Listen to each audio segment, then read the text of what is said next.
Sejam muito bem-vindos ao FIS e Finanças. O programa de hoje nós vamos falar sobre o que me leva a vender um fundo imobiliário ou recomendar a venda de um fundo imobiliário, seja por preço, ficou caro, vou mostrar como que um fundo fica caro, seja de papel ou de tijolo, mas o mais polêmico seria a perda de fundamentos de um fundo e o que leva a ter uma perda de fundamentos. E é toda aquela atualização que você já está acostumado, né, das principais notícias e também indicadores dos fundos imobiliários. E já começando aqui, abrindo o programa do que tem mexido aí com a cabeça de todos os investidores, não só de FIIs, mas também de renda variável, são as aberturas de curva, as taxas dos fundos de papel atrelados à inflação, atingindo a máxima aí de 11 meses. Outra notícia que saiu também foi que a taxa do Tesouro IPCA voltou a beirar os 6% ao ano, e aí ele faz uma provocação, né? Agora de você correr para a renda fixa, se você vai voltar a investir na renda variável, porque as coisas tendem a ficar mais baratas, a gente está olhando o cenário de bolsa bem para baixo, e quando a gente fala de IPCA mais 6, a gente está falando de NTNB de 2035, 2045, e colocando já o gráfico aqui da comparação do patamar que nós estamos atingindo agora, de IPCA mais 6, com a comparação também do mesmo período do ano passado, que também chegou ali até mais, IPCA mais 6,10. Só que a gente tem uma grande diferença do cenário de um ano atrás versus a precificação dos fundos imobiliários nesse ano, agora, do que a gente está falando. Há um ano atrás, os fundos imobiliários estavam precificados ali a 2.770 pontos e hoje a 3.340, já renovando aí o quinto mês de alta consecutiva. Naquela época, o PVP dos fundos, né, o preço sobre o valor patrimonial, estava em média 0,88. Isso significa que estava com 12% de desconto em média os FIIs. Hoje, o cenário é muito diferente. A gente está com 3% de desconto, 0,97 o PVP médio. Então, e na mesma taxa ali livre de risco, que são as comparações usadas aí nos valuations. E por que que isso acontece, né? Quando a gente olha essa movimentação de abertura de curva de juros, seria natural você observar uma queda nos ativos de renda variável. E nós só estamos observando, nesse atual momento, uma queda da bolsa. Um outro gráfico que eu coloquei aqui também, que é a média com desvio padrão do PVP. Então, lá atrás, a gente estava no 0,88%, 12% de desconto, e estamos hoje próximo à média histórica, que é próximo aí de 1%, 0,97% também. Então, o reflexo da participação do IFIX não mudou, a percentual de tijolo e papel é o mesmo, né, nesse mesmo período, então a gente está comparando realmente banana com banana. E quando a gente olha o dividend yield, também comparado a um período próximo ali do ano passado, abril, né, nesse caso, a gente tinha o famoso 1% ao mês garantido, entre aspas, na média do IFIX, ou seja, você com uma carteira diversificada, você conseguia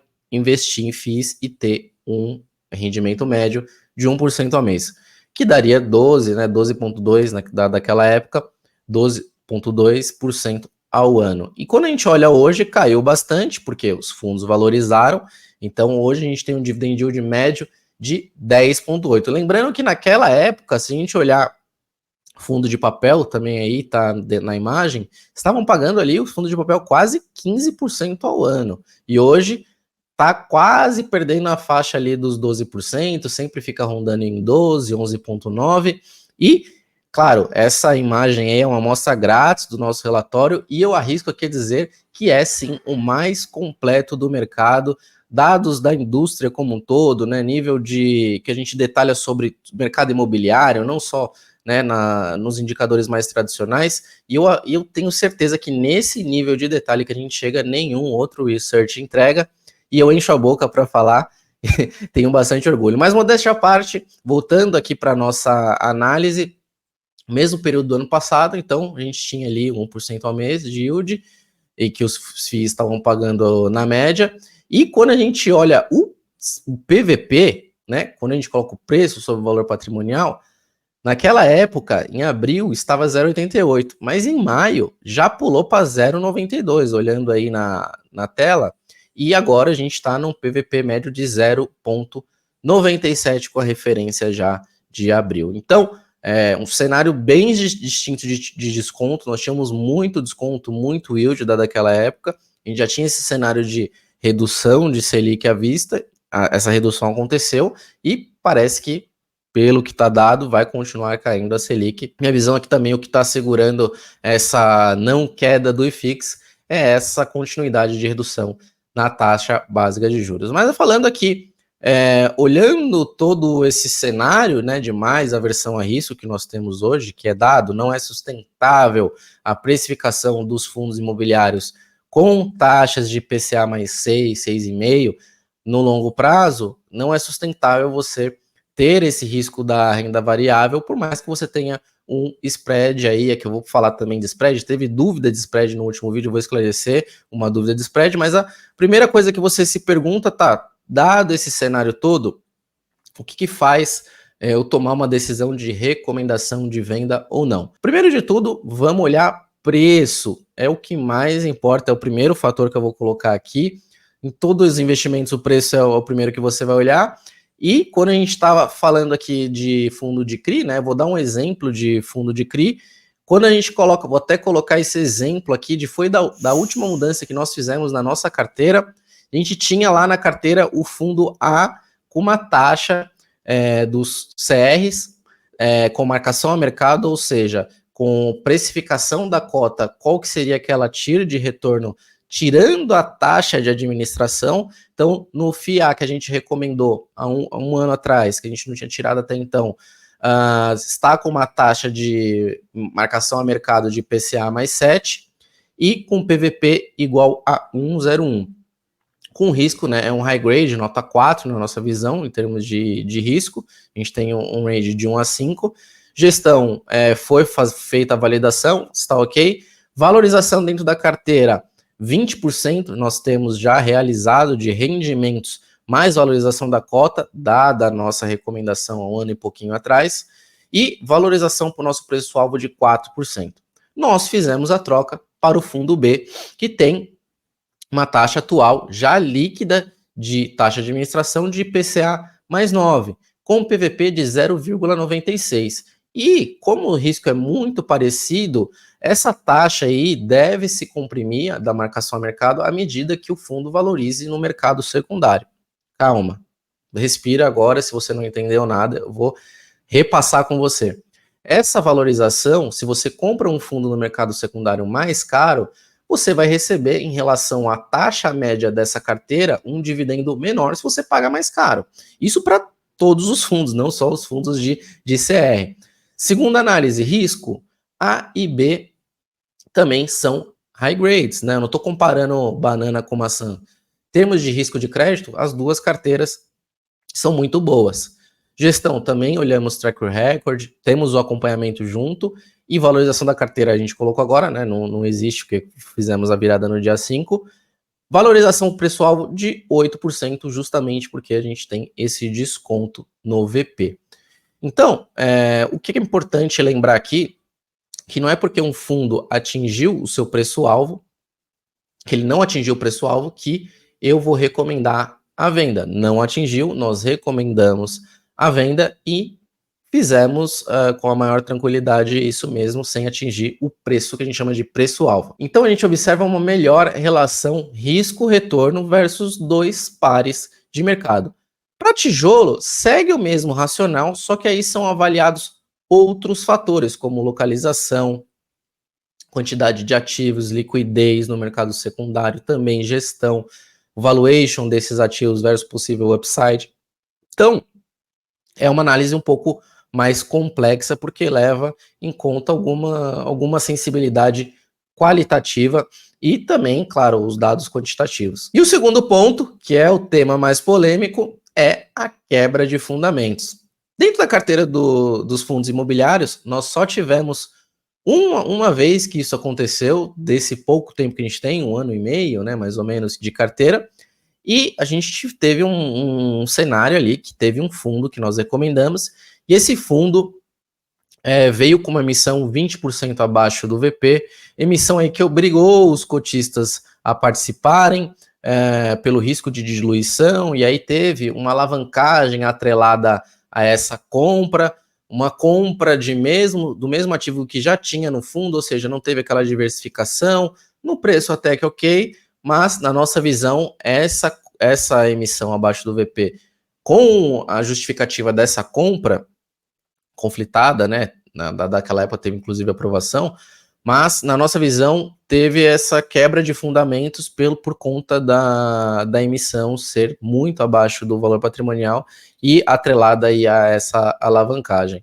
E nós fizemos a troca, né, para outro fundo, mas não fizemos imediatamente, porque teve muito barulho, né, a cota caiu, nós esperamos um pouco, teve uma recuperação boa, porque o fundo estava continuando pagando dividendo normal, ia seguir, né, o seu rito aí de emissão, a cota voltou e nós saímos com tranquilidade.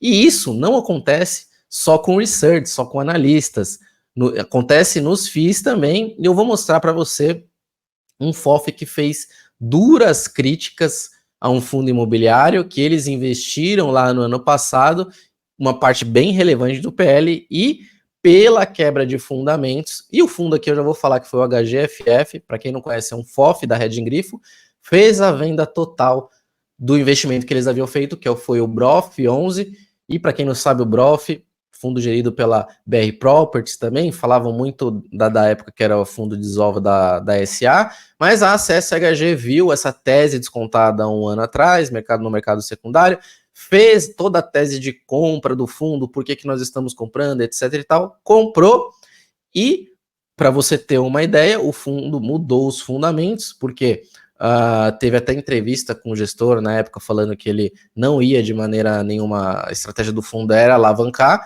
e ele fez uma alavancagem recentemente, uma compra aí com compromisso de pagamento futuro, e nós já sabemos qual que é o caminho dos alavancados em localização secundária, e pode dar certo? Pode, claro, mas é um risco muito grande para o próprio fundamento do fundo, e esse fundamento mudou. Então, vou colocar aqui na tela para você ver a justificativa da CSHG, do HGFF, sobre a venda total desse fundo. Então, já aqui na tela, o relatório gerencial do HGFF 11, o CSHG Imobiliário FOF FI, eles começam com toda aquela carta ali do gestor, depois fala sobre a assembleia que vai ser convocada, né, para mudança para o Pátria, e aqui já no 1.2, eu vou até dar um zoom aqui para ficar bem nítido. BROF 11, por que decidimos encerrar a posição? Eu vou ler bem rapidamente aqui, já resumindo para vocês. Eles colocam aqui, aproximadamente um ano atrás, abril de 23, optamos por iniciar a posição no BRPR Corporate Offices, BROF 11, que viria apresentar a locação de 3,2% do PL no HGFF. 3,2% aqui já não é uma alocação, na minha visão, irrelevante, porque um FOF ali, ele vai ter 20, 25 ativos, então 3% em um único ativo já seria uma posição relevante, apesar de o percentual ser pequeno, pelo tamanho do fundo, é um montante de dinheiro grande, né, na minha visão. Então, aqui ele conclui, né, incluímos o racional de investimento no relatório, então teve todo um racional de por que eles estavam investindo, e aí ele coloca um resumo aqui, fruto da redução de capital da BR Property SA, tendo a BR PL Consultoria como consultoria imobiliária, tal. O fundo iniciou com um PL de aproximadamente 1,23 bi, 2 ativos, 91 mil metros quadrados, que é o edifício Passeio, e o outro que é o CVRD Águas Claras, bloco 4. Considerando a estrutura de redução de capital, à época optamos por comprar cotas via mercado secundário, com um desconto no seu valor patrimonial de aproximadamente 44%. E ele fala aqui que o racional de investimento tinha por base a aquisição, né, do portfólio estabilizado de preço atrativo de R$6.000 ali no edifício Passeio e R$2.000, sente alguma coisa, no CVRD Águas Claras. O rendimento projetado era em 0,65 para o primeiro ano do fundo e uma média de 0,60, e aqui eu já deixei no gatilho o rendimento do primeiro ano do fundo. Ele começou ali 0,57, bateu 0,60, entregou 0,72, e de lá para cá não entregou nem o 0,60 que ele havia projetado. Então, como é que está o estudo de viabilidade, né? Projetou ali 0,65 bem diferente do que ele entregou nesse primeiro ano. Mas beleza, até aí tudo bem, fizeram o racional de investimento, tal, fizeram o investimento com base e esperando, né, um dividend yield de aproximadamente 13% e 12% na média dos outros 4 anos. E aí você compara com a média de setorial que estava em 8,5%, né, player relevante como consultor imobiliário e a inexistência de qualquer tipo de instrumento de alavancagem. E aqui está o item, acho que mais importante, a questão cerne, né, do que a gente vai tratar aqui agora. E aí ele coloca aqui no início desse ano, no entanto, tivemos uma modificação relevante na tese, com o início, né, com o anúncio de aquisição de 100% das cotas do BRPR E-Tower FII, o BETW11, gerido pela própria BRPR, detentora ali de 32% da BL do edifício E-Tower. E aqui ele coloca que cabe destacar, inicial, a pouca transparência na condução dessa transação, que iniciou com a aprovação de assembleia de cotas do BROF em dezembro de 2023 para aquisição de cotas da emissão do fundo gerido pela própria gestora, sem que houvesse mais informações sobre qual fundo ou qual estrutura se tratava, bem como eventuais custos. Dessa forma, impossibilitando o cotista de conseguir manifestar seu voto de forma consciente, deliberando sobre eventual impacto ou impacto positivo ou negativo. Que eventual aprovação, mas trataria da matéria, né, do BROF, inclusive o próprio relatório do HGFF, acho que eles votaram contra, né, essa aprovação, e ele coloca aqui que só ia conseguir ver o que seria esse fundo após a aprovação, né, mediante ao fato relevante divulgado, que foi divulgado no dia 3 de 2024. E ele coloca, mas vamos à transação. Operação estruturada por meio de criação do BTW11, com prazo de 10 anos, integralização pelo vendedor de 32% da BL do E-Tower, correspondente aos 8.944 metros quadrados. E aí, para financiar a aquisição, já que o fundo não tinha nada de caixa, ele colocou aqui a série de cotas sênior, detida pelo BROF, representando 86,2%, e cota subordinada, que foi também integralmente pelo vendedor dos outros restantes, né, que é o 13,76%. E aí, para aquisição dessas cotas sêniors, o fundo desembolsou 216 milhões de reais e passou a ter direito a 100% de empreendimento mensais do fundo, né, que BTW11, que eu acabei de falar sobre ele. E aí colocou ele limitado a 14% de correção de IPCA, com teto de rentabilidade de IPCA mais 9 a ser apurado no período total do investimento. E aqui ele fala sobre que o edifício é bom, classe AA, tal, localizado próximo ao eixo JK, o BTW de 8 lajes, com 87% de ocupação, com aluguel médio de R$150. Esse é um fato importante para os cenários que eles vão tratar. E aí, sendo assim, a princípio, estaríamos falando da aquisição realizada ao cap rate de 6,23, ou aproximadamente R$24 mil no metro quadrado, do ponto de vista do BROF. Só que ele coloca aqui, para viabilizar essa aquisição, o BROF não possui a caixa, né, como eu já falei, o ativo, né, líquido, ou vendeu o outro ativo, e houve essa necessidade de alavancar os 100% da aquisição, que é os 216 milhões através da emissão do CRI, do prazo de 10 anos, ao custo de 8,25%. E aqui o HGFF coloca que traz uma complexidade para o BROF em termos de passivo, e essa operação passou a ser detratora de renda e de caixa para o BROF. Uma vez que o cap rate, né, que é da aquisição, é inferior, né, na matemática simples, o que o ativo passou a render. E aqui ele ainda continua o amasso. Convém mencionar ainda que o BTW11, veículo utilizado para transação e gerido pela mesma gestora que é o BROF11, possui uma taxa de administração de 0,8% do PL, sendo que 0,6% ao ano devidos ao gestor.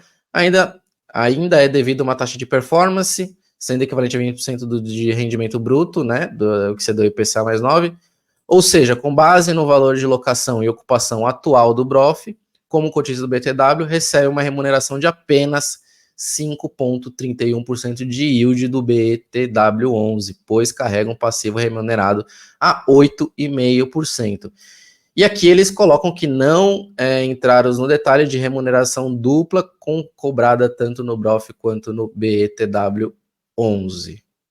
E aí, diante do exposto, a transação não nos pareceu fazer sentido ou ter algum racional para os cotistas do BROF, sendo prejudicial. De qualquer forma, eles colocam aqui vários cenários, se não me engano são 3 cenários, onde eles simulam crescimento de aluguel, né? Nesse caso aqui ele está simulando manutenção da alavancagem e locação da área vaga e crescimento da receita de aluguel, e aí eles fizeram uma matriz de vacância, né? Caindo a vacância e crescendo o valor de aluguel. E praticamente todos os cenários ainda é detrator de renda essa aquisição. Depois fizeram um outro cenário também de pré-pagamento da alavancagem, locação da área vaga, e aí também fizeram uma tabela simulando o cap rate de venda de um dos ativos, com toda a continha, né, do valor da venda, o pré-pagamento, tal, porque no momento que você quita uma alavancagem, você pode ter aí um benefício, né, de TIR.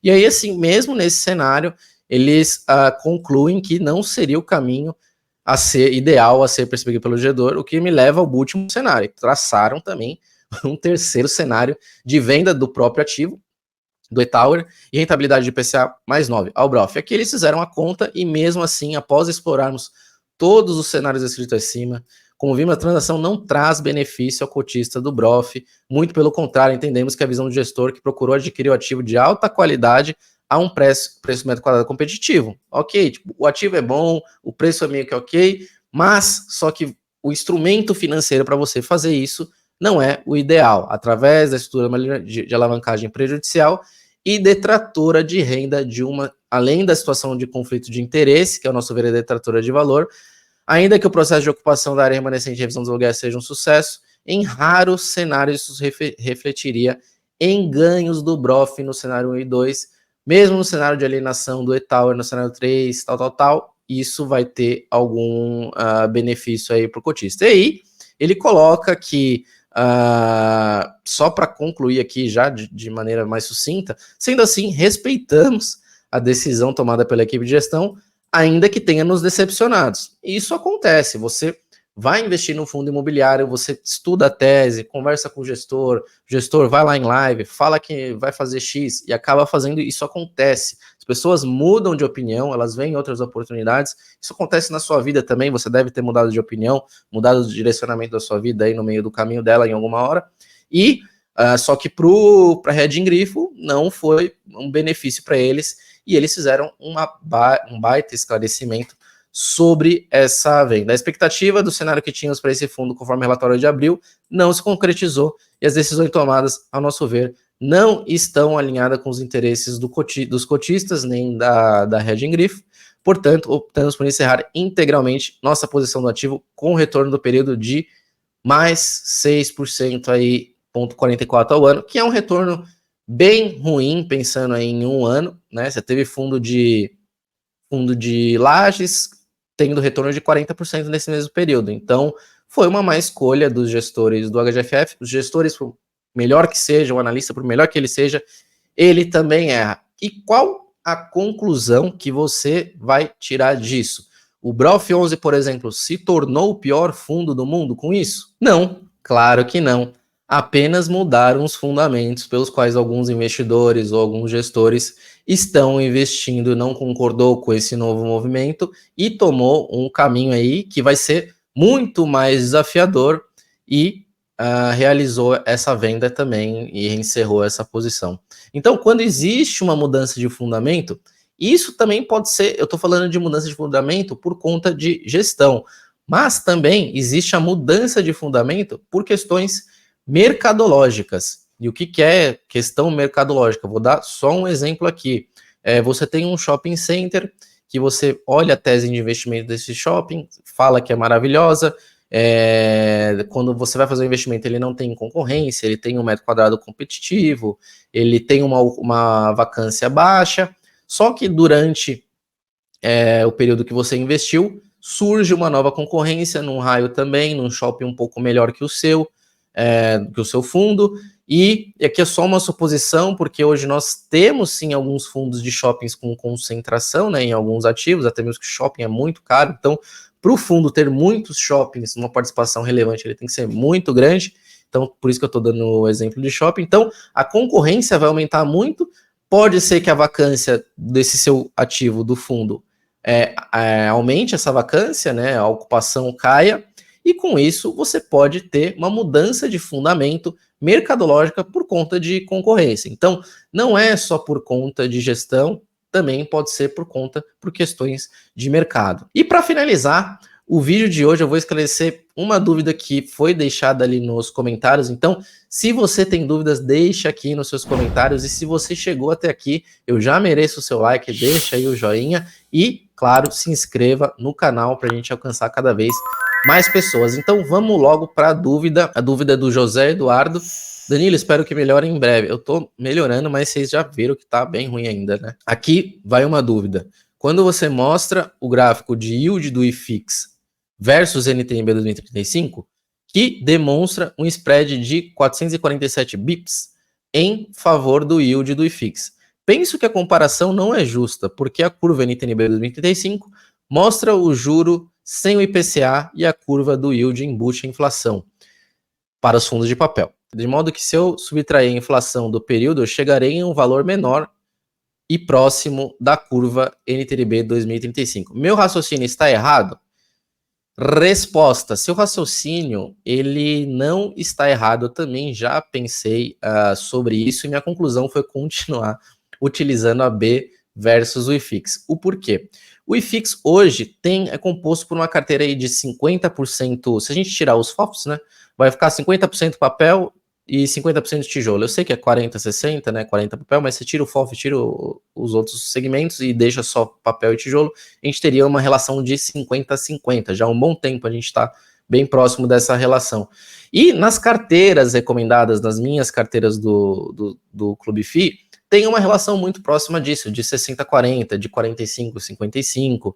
E quando a gente olha no NTNB 2035, é um investimento para longo prazo, considerando uma carteira diversificada, que você vai ter uma carteira de FIIs durante todo esse período. Então, você precisa comparar toda essa taxa livre de risco frente à sua carteira de investimentos. E no meu caso, para eu balizar e comparar sempre banana com banana, é o IFIX versus o spread, né, da NTNB.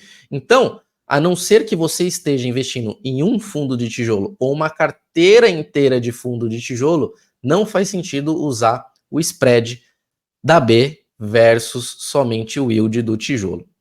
Mas, para sanar a sua dúvida, eu ainda incluí aqui, já tenho esse gráfico há muito tempo, ele é atualizado já automaticamente, então foi bem fácil mostrar aqui o spread do tijolo versus o NTB 2035, né, nesse gráfico da esquerda, e nós vemos um spread de 310 base points, 3,10%. Se a gente faz o gráfico da esquerda, o gráfico preto menos o gráfico vermelho, nós temos o spread do yield de tijolo versus a NTNB 2035. E nós também estamos ali muito próximo dessa média quando a gente olha desvio padrão da média.